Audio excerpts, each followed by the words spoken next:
Alright, isang magandang hapon sa inyo pong muli, mga giliw kong taga-subaybay, ating pong pinakamamahal na mga member ng ating pong community dito po sa channel ni Kuya Dan TV Vlog. Of course, ating pong mga super chatters, mga walang sawang sumusubaybay, followers ng ating pong mga vlog. Magandang hapon, dito po yan sa ating bansang Pilipinas. Magandang umaga sa mga kinaroroonan po ninyo kung kayo po ngayon ay umaga. Magandang gabi naman po kung kayo naman po sa mga oras na ito ay gabi. Alright, si Kuya Dan muli andito sa inyo.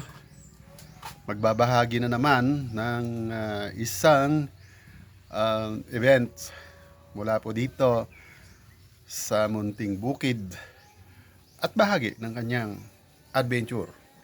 Alright, so during my live yesterday night until this morning, may naikwento po ako sa inyo, sa ating pong mga guest na at na-vlog ko rin po ito short video, yung tungkol po doon sa gagambang gunting na kung saan po ay ating ni-rescue dahil po ay maari po siya at sigurado pong kakainin siya ng ating mga halagang manok. At doon natin pinaabot sa ating pong mga tagapanood kung gaano po ang inyong lingkod, si Kuya Dan, ka-pro-life. Yan, pro-life po si Kuya Dan. Pinahahalagahan lahat ng bagay na may buhay, lalo na po yan ay created by God. So may mga kanya-kanyang purpose dyan. Kung mayroon man pong pinupuksa na mga may buhay, exceptional po yon. Dahil yun po ay tinatawag na mga peste. Anyway, exception po yon sa rules na dapat talagang pinapatay sila. Pero sa bahagi ng inyong lingkod, hindi pa rin po ako pumapatay ng may buhay. Alright? So ngayon, special coverage to ni Kuya Dan. Ibabahagi ko sa inyo kung ano na ba yung situations nung nirescued nating gagambang gunting. Yan po ang tawag dito niyan sa aming probinsya. Lawa na gurugunting. Yan. Alright, tingnan po natin at kumustahin natin siya kung ano na ang situations after na siya ay ma-rescue natin. Go! Samahan nyo ang inyong lingkod. Okay, so papakita ko sa inyo kung saan natin siya na-rescue. Okay, dito po sa posting ito. Halos sa banda rito nandito. Tulad nun, yung manok nakatambay dyan. Katatalon lang niya. Yung gagambang yon, siguro naman po pwede nyong reviewin yung aking short videos. Gumapang po siya mula rito. Dahil galing po yan doon sa palaspasan tawag dito ng dahong anahaw na bubong natin. Hanggang sa dito natin na rescue. Okay disclaimer. Sa mga nanonood na mga walang experience, hindi po yun hinawakan ni Kuya Dan, yung actual na pag-rescue natin. Pinagapang po natin siya sa patpat at hindi pwedeng hawakan. Kasi po, nangangagat po yon. Ibang gagamba po yon, nangangagat po yon. Alright, so tuloy natin. O yan, mga nakaabang sa kanya. Maaari siyang kainin yan kung hindi po natin na-rescue siya. Muntik-muntikan na talagang mga ilang dangkal na lang mapapansin na siya. Alright, ngayon alamin natin nasaan na ba yung gagambang gunting. Yung gagambang gunting na yon. Alamin na natin kung ano nang situations niya. Hanapin natin sa banda rito. Okay. Alright. So, dito po natin siya pinakawalan. Doon sa bandang likod natin pinakawalan. Ngayon po ay Dararan. Alright, so dyan po siya nagbahay. Tulad ng unang nabanggit ko sa inyo, ang lawak o ang lapad ng kanyang nasasaklawang bahay, yung web niya. Iwan ko lang po kung napapansin niyo ang web. Ayan. So may center.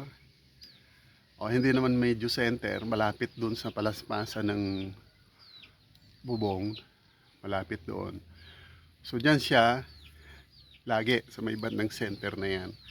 Tapos mula doon, yes, mga ano po, mga 1 square meter, more than pa, ang sakop ng kanyang bahay. Yung web niya, yung sapot. Ayan o, very rare, very perfect ang pagkakagawa. Parang ginanchilyo ba? Parang dinugtong-dugtong talaga. Mahusay sila gumawa ng ano. So yan po, ang purpose niyan yan. Yan po ay nagsisilbing trap sa kanyang mga kakainin. Ang iba po naman na nakakapanood niyan sa kanilang bahay, mayroon, pag tumitira po yan sa kanilang bahay, pinapatay nila o itinataboy o very sure ako na pinapatay nila. Tulad nga sinabi ni Kuya Dan, hindi po ako pumapatay ng mga ganong uri ng nabubuhay. Kasi po, hindi naman yan nakakaperwisyo. Walang perwisyo yan. Although, medyo horrific lang tingnan. Medyo horror lang tingnan. Pero na-appreciate ko yan. Kasi, very rare. Unique po ang pagkakagawa niya ng kanyang trap. Parang lambat ba? Okay, bakit? Ano ang kahalagahan? Nahuhuli po niya, ultimo po yan mga maliliit na insektong yan. Ayan o. Papansin nyo? Ayan o. Huli lahat. May lamok, may mga gamo-gamo, yung mayroon mga mababahong lumilipad na insekto, huli niya po yan. So yan po ang kanyang yan po ang kanyang role sa ating pong ecology. Nakakatrap siya ng mga flies na mga harmful sa atin. Pag yan pumasok sa iyong mata, mapupuwing ka, may dala pa yan ng mga hindi magandang elemento na makakasira ng mata. O yan mga yan. Ang lamok definitely ay kalaban talaga natin. Pinapatay talaga yan natin. Kasi yan ang insektong nagdadala ng dengue. So thank you naman sa iyo, Gagambang Gunting.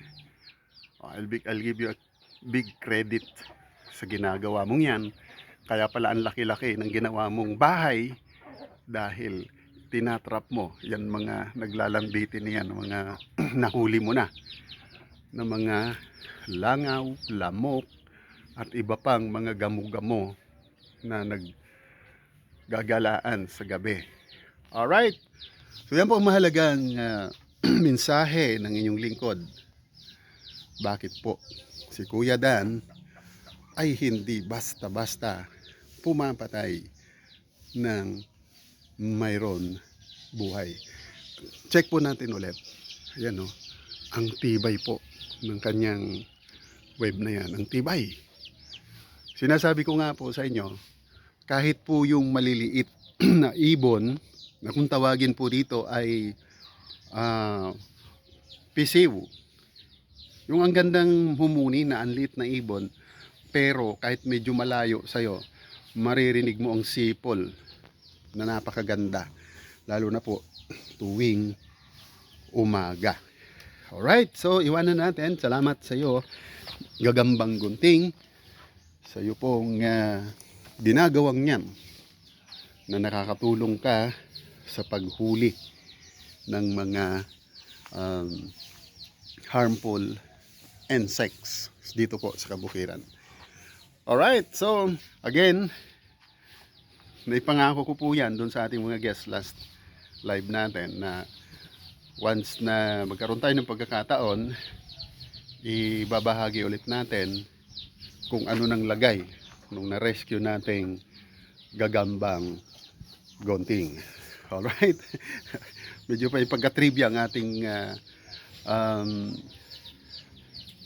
ano ngayon, ang ating vlog. But then, I hope, hopefully, naghatid si Kuya Dan sa inyo ng kunting kaalaman based sa kanyang experience at naibahagi natin. Alright, so mula po dito muli sa Barangay Pandan, City of Ligao, Province of Bicol. Ang inyo pong muli, Province of Albay, Region ng Bicol pala. I'm stand corrected. Andito pa rin po ang inyong lingkod. Bahagi po ng kanyang adventure dito po sa Munting Bukid. Alright, so maybe 4 days from now, luluwas ang inyong lingkod sa Maynila para naman ay doon na naman tayo magbakasyon ng ilang araw. Doon na lang tayo magbabakasyon ha. Then, balik tayo dito sa ating munting kabukiran because meron tayong mga inaasikaso rito, inaalagaan, marami, tanim, ornaments, kubo, mga manok, ayan, mga nangingitlog na, nagpipisaan na. So, sooner or later, dadami na po ang alaga ng inyong lingkod dito. Alright, again, Dan TV Now, nagsasabing pansamantalang magpapaalam upang muli po kayong imbitahin sa susunod po nating pagbabahagi ng kanyang events, mga experiences dito po sa Munting Bukid. Alright, Dan TV Vlog is now signing off. Alright, mega love shout out sa ating pong mga mahal na taga-subaybay. Bye bye!